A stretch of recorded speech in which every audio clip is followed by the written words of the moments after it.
Hey guys, I'm Lisa. I'm Warren. And we decided to do a vlog based off of not only our travels, but our love for food.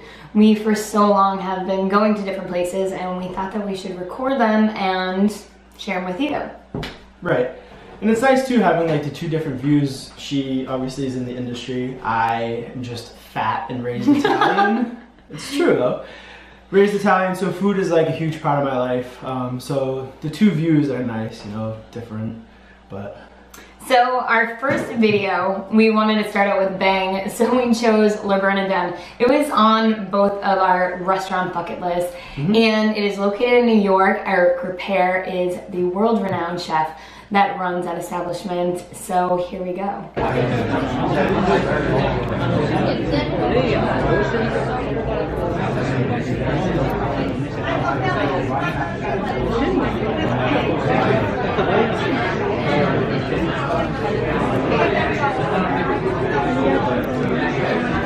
Alright, so the first course we got was an amuse-bouche. So essentially what that is when the chef sends you out a surprise and it gets all your taste buds going. So first, the picture that you're going to see are three segments on the plate. First one was a sangria-soaked watermelon. Then right in the middle, we had a salmon ceviche. And on the end, what best I could describe it as a ball orb of soup, but it was a bonita flake orb, they called it. And the minute it burst in your mouth, it tasted like warm soup. It was hot. It was so strange. But this was an amazing start to definitely an epic meal. Yeah.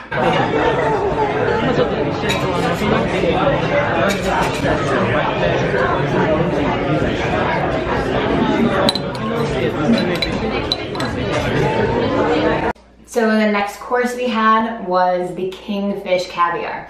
So from the picture you'll see it was put in different layers and it had a good 1/4 inch of caviar on the top. It was unbelievable, and every single bite it just salt burst in your mouth. And it had fresh kingfish, there was cucumber on there, pretty amazing. Yeah. Did you like that one? I did. Moving on in our tasting, we have the lacquered lobster tail, a fresh herb spring roll, and this is a shrimp and lemongrass consomme.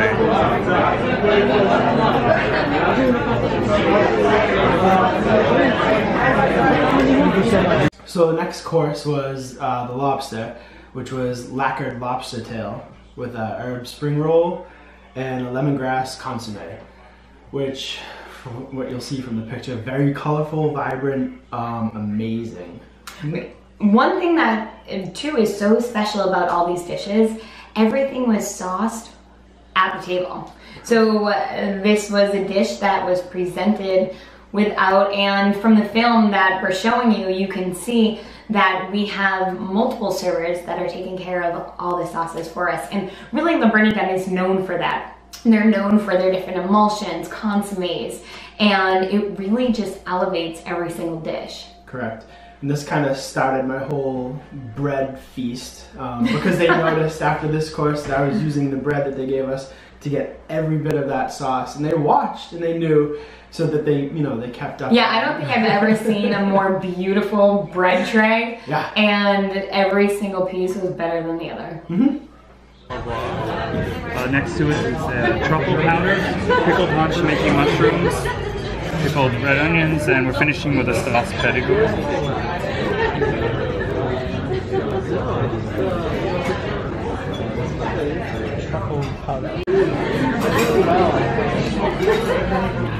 I want to be alone. The next one again was lobster or langoustine. So it was langoustine seared with foie and sauce Perigord with mushroom as well.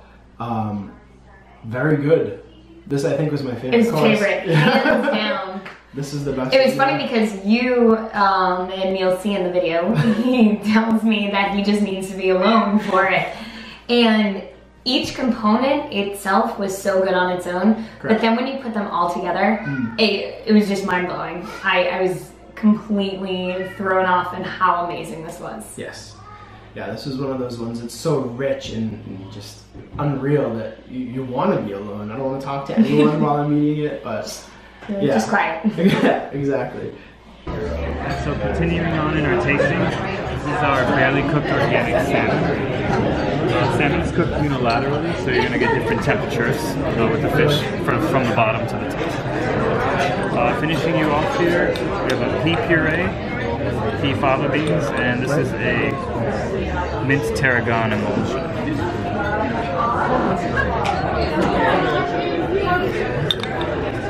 So the next course was a salmon dish, and what it was a barely cooked baby salmon. And it was also served and sauced at the table with baby peas and fava and a mint tarragon emulsion.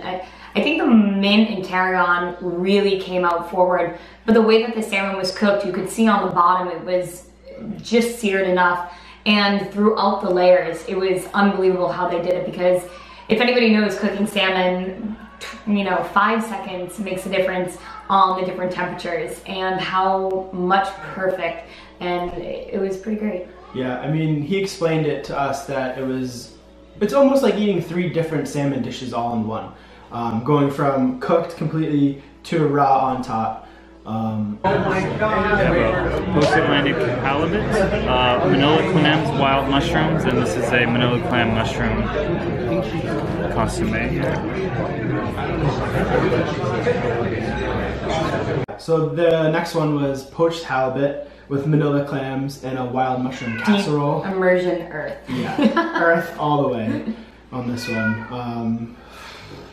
I'm not a big mushroom person, but I'm willing to eat everything that was put in front of me. Again, this was one of the ones where if I was in a lesser environment, I would be picking that dish up today. So bread, all day long. I think, yeah, there was a lot of bread involved in that. But, halibut is such a delicate fish, and it's amazing how perfectly cooked it was. Yes. And again, it was one of those dishes that was sauced at the table. Yes. But it had the salt and pepper just laying on the dish, and the minute that everything all came together, it was perfection. I agree.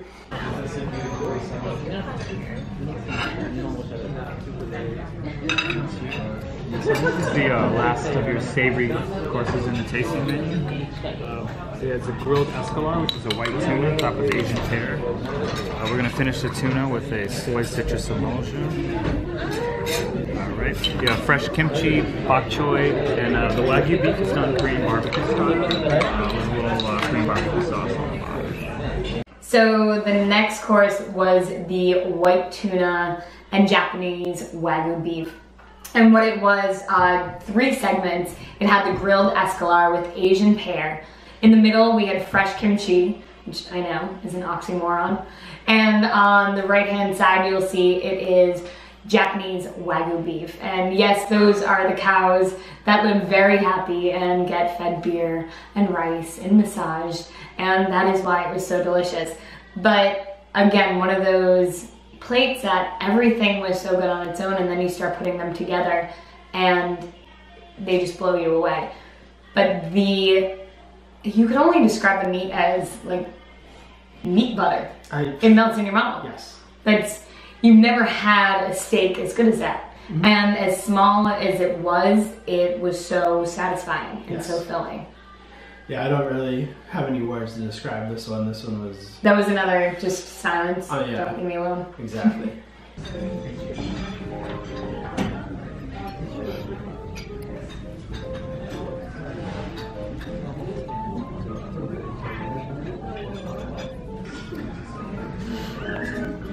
So the next course that we had was the cucumber pisco sour, which I had no idea what it was. Luckily, I knew the name pisco because it's a Peruvian liquor. I didn't understand how it could be a dessert though, or palate cleanser. Yes. So essentially, what it was kind of like a funny little snowball of foam. It was so good. It was so weird and so good. Yeah. You just couldn't explain it. And inside the little snowball was a frozen, I think that was the... Yeah, it was kind of, the middle was like a really limey kind of, almost like a ice, like a lime ice. Right. And then right around it... Very interesting texture. Was that snow kind of foam. Yeah. Which gave a really subtle flavor. But then you had the cucumbers underneath. So really what was going on, you had so many different textures, but also temperatures. Yeah. So you had really, really freezing cold in the center, room temperature, and then again, these cold cucumbers on the bottom. Right. So weird and good. Yes, weird and good. So to finish, this is the Black Forest. Okay, you have a vanilla crème mousse with dark chocolate dust, smoked chocolate coulis on it. There are little bonbon on it. It's a cherry bonbon. In the middle, there is a cherry compote. To finish, we'll do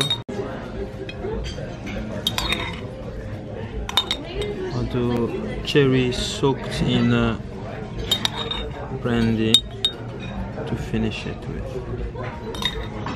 All right, and of course, then comes dessert. So our last course, well, our second, what we thought was our last course. I was hurting this morning. It was a, well, they called it Black Forest. And so essentially what it was brandied cherries that almost the way that you describe them, you put them in your mouth and they just pop with this like really sweetened liquor flavor. It had smoked chocolate and whipped vanilla cream and a incredibly light but dense, if that's possible, chocolate cake. It's possible. It was so light when it hit, but then it was just this heavy, heavy chocolate flavor. Oh, it's possible. I think the most interesting thing about the dish was probably the smoked chocolate. Yeah. Would love to know how they did it. Yeah, would love to know how they did it. Because it's, I mean, may sound off-putting to some people, but it's the best case scenario for it. It works. It's amazing. Yeah. It was just pretty. It was. Such a pretty, dark dish. I completely forgot what I said. Well, I have an almond allergy, and we got the almonds. Yeah, but what was the... And so we told you we thought that was our last course, but just like the amuse-bouche that they surprised you with a course, they surprised us with a dessert course. Yeah. So, you know, wrapping up Le Bernardin, again, it's not a restaurant that the average person can go to, you know, once a week. We definitely splurged. It wasn't, I thought it was pretty reasonable for everything that we ate, though, knowing, you know, the quality of the product. Yes. But one thing I think we both really said was, I've never felt service like that. Oh. From the minute you walked in. Absolutely. That's like the last thing on my mind going into that place. I was mentally preparing myself for the food.